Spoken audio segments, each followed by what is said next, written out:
Hello, myself doctor Bhaumik Shah, Shri Shreeji women's hospital gynaecologist Gota Ahmedabad. આજના વિડીયોમાં આપણે વાત કરીશું વજાઇનલ ડિસ્ચાર્જ એટલે કે યોનિ પ્રવાહ। વજાઇનલ ડિસ્ચાર્જ નોર્મલ બી હોઈ શકે, એબનોર્મલ પણ, જેમ કે સામાન્ય બી હોઈ શકે અને ચિંતાજનક પણ। પેશન્ટની મેઇન કમ્પ્લેન હોય છે વ્હાઇટ ડિસ્ચાર્જ, યલોઇશ કે ગ્રીનિશ ડિસ્ચાર્જ કે પછી દહીંના ફોદા જેવો ડિસ્ચાર્જ। ફોલ સ્મેલિંગ ડિસ્ચાર્જ એટલે કે ડિસ્ચાર્જ ઉપર ગંધ આવી કે પછી દુર્ગંધ આવી। થર્ડ હોય છે કે ઇચિંગ ઓવર જેનાઇટેલિયા એટલે કે બહારના ભાગમાં ખંજવાળ આવી। ફોર્થ હોય છે કે બહારના ભાગમાં લાલાશ કાં તો જલન જેવું થવું। ટાઈપ્સ નોર્મલ ટાઈપ્સમાં આપણે વાત કરીએ તો પ્રેગ્નન્સીમાં થતો વજાઇનલ ડિસ્ચાર્જ ઘણી વખત નોર્મલ હોય છે।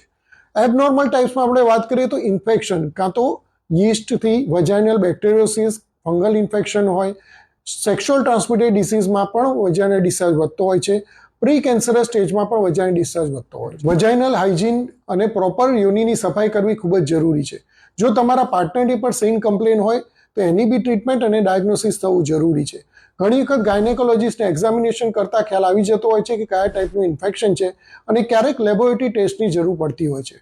વધુ માહિતી માટે આજે જ તમારા ગાયનેકોલોજીસ્ટનો સંપર્ક કરો।